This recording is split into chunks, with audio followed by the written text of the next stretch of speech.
কে তিনি বাড়ির উঠানে বেঁধে রাখলেন। রাত নামলে সবাই যখন ঘুমিয়ে পড়েছে, এরপর শুরু হয় অবাক করা কিছু ব্যাপার। সেদিনের পর থেকে প্রতিদিন রাত যত গভীর হতে থাকে, অন্ধকার যত বাড়তে থাকে, সেই সাথে বাড়তে থাকে অনেকগুলো কুকুরের সমস্বরে ঘেউ ঘেউ শব্দ। অথচ এই এলাকায় এরকমটা আগে কখনোই ঘটেনি। তাই গরুর মালিক লোকটি এবং তার পরিবারের সকলে ধারণা করলেন আজকাল হয়তো চোরের আনাগোনা আগের চেয়ে অনেকটাই বেড়ে গেছে, যে কারণে রাত বিরেতে এত কুকুরের ডাকাডাকি। তা না হলে এমনটা ঘটবে কেন? বাড়ির নিরাপত্তা বলতে একটা ব্যাপার আছে। তাই এই কথা চিন্তা করে পরিবারের সব সদস্য মিলে আলোচনা করে একটা সিদ্ধান্ত নিল, বাড়ির চতুর্দিকে সিসি ক্যামেরা লাগানো হবে। সিদ্ধান্ত অনুযায়ী বাড়ির মালিক সিসি ক্যামেরা কিনে আনতে শহরে চলে গেলেন। এরপর বাড়ির চতুর্দিকে ক্যামেরাগুলো লাগিয়ে সব ব্যবস্থা করে সেগুলো চালু করে দিলেন। কিন্তু বাড়ির কেউ কোনোদিন স্বপ্নেও কল্পনা করতে পারেনি যে সিসিটিভিতে তাদের জন্য কি অপেক্ষা করছে। পরদিন সবাই সিসিটিভি ফুটেজ চেক করতে গিয়ে যা দেখতে পেল তা দেখে সবারই চোখ কপালে ওঠার অবস্থা। কেননা সেটা দেখার জন্য তারা মোটেও প্রস্তুত ছিল না। সিসি ক্যামেরার ফুটেজ চেক করে তারা দেখল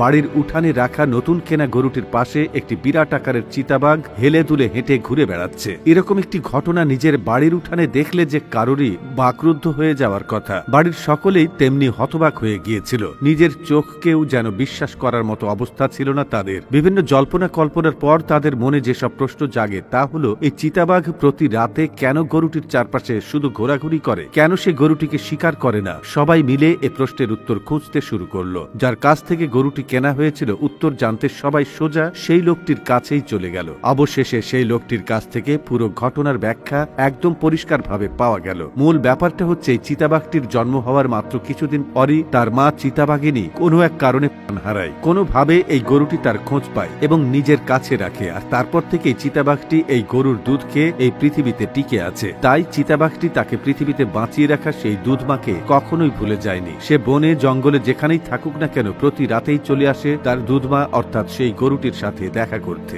সে এসে তার মা অর্থাৎ গরুটির গা ঘেঁষে বসে থাকে, তার পাশে ঘোরাঘুরি করে, আর গরুটিও তাকে মায়ের মতো পরম স্নেহে আর ভালোবাসায় আগলে রাখে। অবুঝ প্রাণী এরা, তবুও তারা কৃতজ্ঞতা প্রকাশ করে। এই কৃতজ্ঞতা প্রকাশ করার পেছনে তাদের কোনো স্বার্থ নেই। অথচ অন্যদিকে সৃষ্টির সেরা জীব মানুষ তার স্বার্থের কাছে নিজের মাকে পর্যন্ত ত্যাগ করতে দ্বিধা করে না। তাই এসব অবুঝ প্রাণীর কাছ থেকে আমাদেরও শেখার অনেক কিছুই বাকি। দর্শক, ভিডিওটি বেশি বেশি শেয়ার করে দিন। পেজের নতুন দর্শক হলে ফলো করে সাথেই থাকুন। ধন্যবাদ।